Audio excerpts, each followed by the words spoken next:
A Democratic congressman and his wife were charged with taking nearly $600,000 in bribes during a years-long scheme involving Azerbaijan and a Mexican bank. On Friday, federal authorities indicted Congressman Henry Cuellar along with his wife Imelda. Authorities say the couple took bribes from a foreign oil and gas company in exchange for Representative Cuellar agreeing to perform official congressional acts in favor of Azerbaijan and the Mexican bank as well. Now, CNN's Melanie Zanona has more.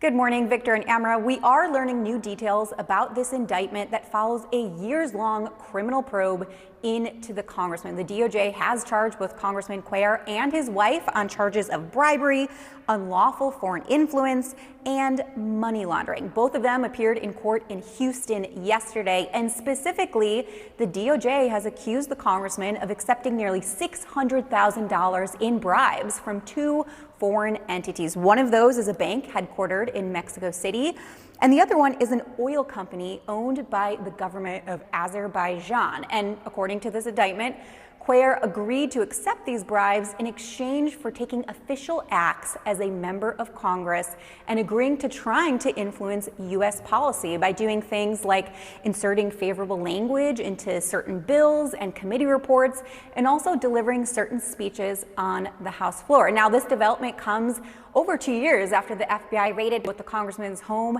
and his campaign office back in January of 2022.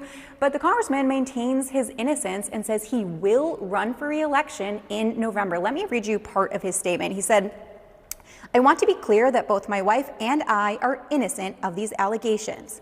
Everything I've done in Congress has been to serve the people of South Texas." Now, we are also getting some reaction from the top Democrat in the House. That's House Minority Leader Hakeem Jeffries. He did announce yesterday that the congressman would temporarily step down from his top post on a House Appropriations Subcommittee. We should note that Cuellar is a senior member of that very powerful panel, which has jurisdiction over some key spending and policy decisions. He also at one point was the co-chair of the Congressional Azerbaijan Caucus. But Jeffries also said that Congressman Cuellar should be innocent until proven guilty. Guys. All right, Melanie Zanona, thanks so much. Joining me now is Sophia Kai, a national politics reporter for Axios. Good morning to you. All right, so Melanie walked us through what this means for the congressman, but now you've got a Democratic congressman and wife facing these charges. Remember, there's still a Democratic Senator, Bob Menendez, and his wife. They're facing charges as well. Beyond the two individuals, is there some residual impact on the larger party, on the president as we get closer to November?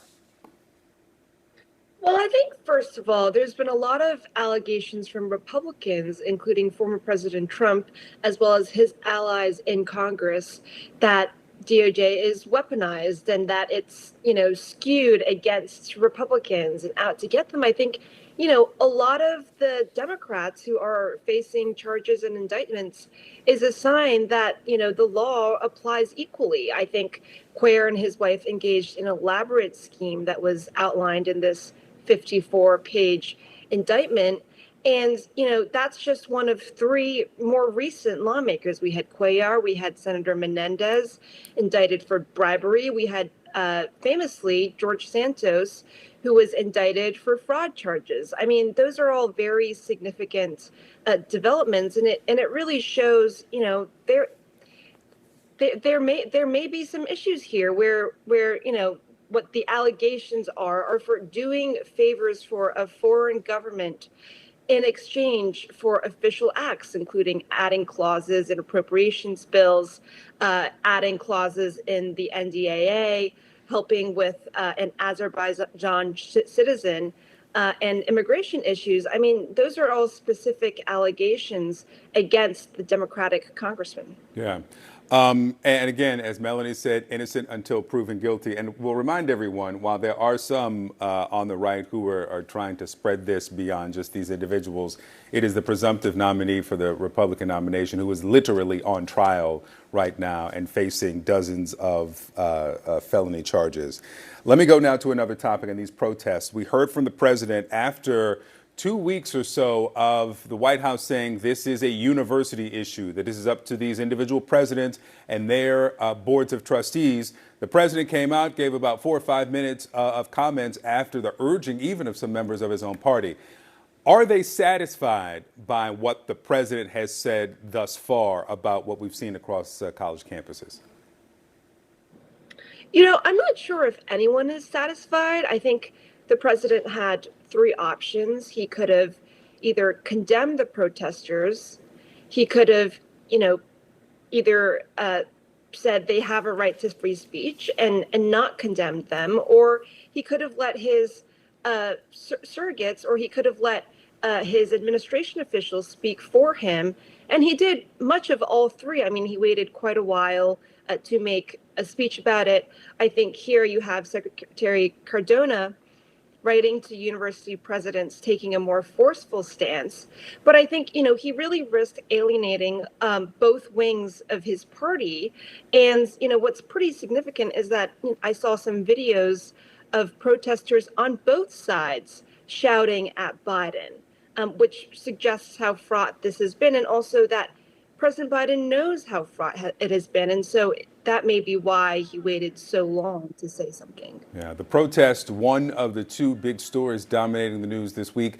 The other, of course, former President Trump on trial in that hush money trial. Your latest piece is about how the campaign and the courthouse, how the Trump side is trying to maneuver this Tetris, as you call it, of pieces. In New York, we've seen a grip and grin with some construction workers, the former president heading up to Harlem. Are there indications that they'll go big with the rallies that we've seen in other parts of the country, in the swing states? I don't know if he'll win New York and New Jersey, but are they going to do it anyway? Well, he's certainly campaigning in New York and New Jersey. Former President Trump was pretty upset the first week during opening statements that he didn't see crowds as he expected. He told his advisors as much. And, later that week, they set up that construction site meet and greet.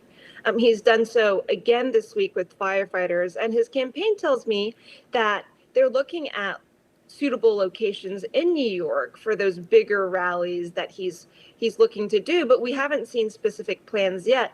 And then next weekend, he's going to be in New Jersey campaigning. So, due to the trial schedule, he's been forced to choose more local locations. And he's also been forced to do the swing state rallies in just one day. I mean, the campaign has also been forced to move 3 of their daily morning meetings. Due to the trial schedule, they've also had to really just accommodate a candidate who has certain wishes as he's on trial. And the most significant piece of this, I have to say, is the gag order. The campaign has really looked to his lawyers to help them determine how and when he messages on this case. And I think that's very uncomfortable for former President Trump. All right, Sophia Kai, thanks so much.